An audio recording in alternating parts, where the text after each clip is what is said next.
Just enjoy the miracle of the present moment. It is a gift to you. It is a gift. So now we have the personal discipline out of the way. Now we have this sort of mental stuff that we do in Buddhism, which is called meditation. And it's really to understand how the mind works. It's hard to make good choices if you don't know how your mind works. So in Buddhism, we've sort of said, well, our mind works in two ways. It works in a skillful way, and it works in an unskillful way. If I have a thought of lust, greed, hatred, or delusion, it will manifest unskillfully in speech and action. So maybe I just need to keep that at the thought level and not let it go any further.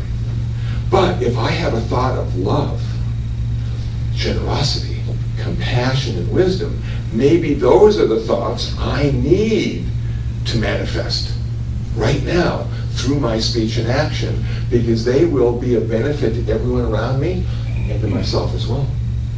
But first, I got to figure out what kind of thoughts I have, skillful, unskillful, greed, generosity, lust, or love. Which one is it going to be? Which one do I want to be? Remember, you're in charge. Until they manifest in speech and action, nobody knows what's going on in your head. They might think you're the best person in the world, and all you can think about is going to Las Vegas. So why not be selective in what you say and do? Why not be in charge? Don't leave it up to the universe. Don't leave it up to the person sitting next to you.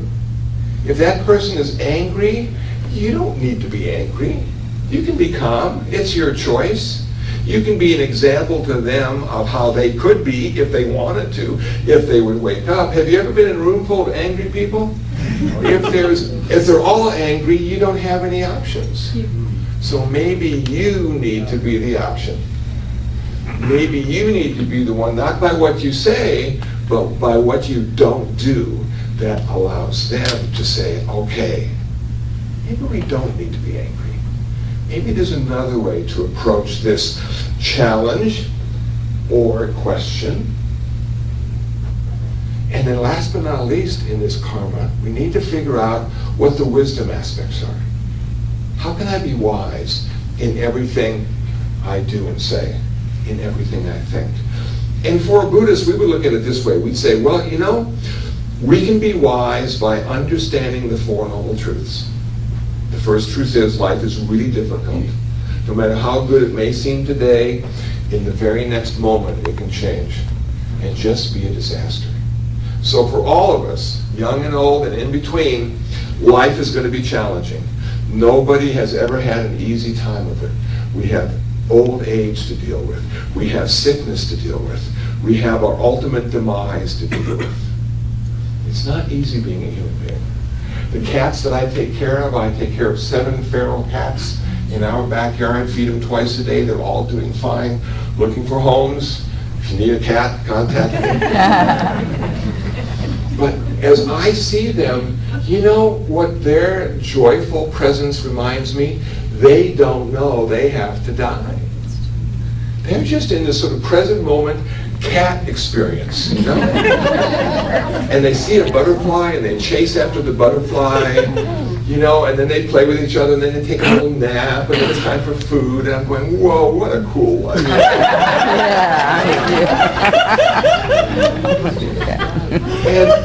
And then in the godly realm, and Buddhism has this sort of godly realm where all the angels and gods live, not the big gods, but all the little ones and the in-between gods.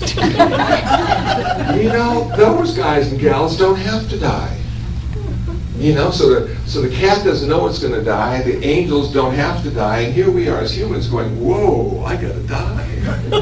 And I don't know when, and how am I going to go to heaven, and what's it going to be like, and should I even worry about it, or should I just let it happen all by itself, or what, you know? And so Buddhists would say, oh no, you need to worry about it every day.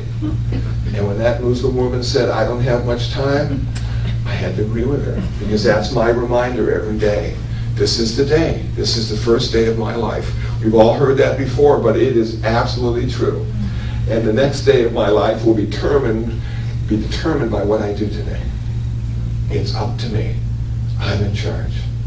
And finally, the intentions we want to generate, so they always turn into good, wholesome, skillful speech and action.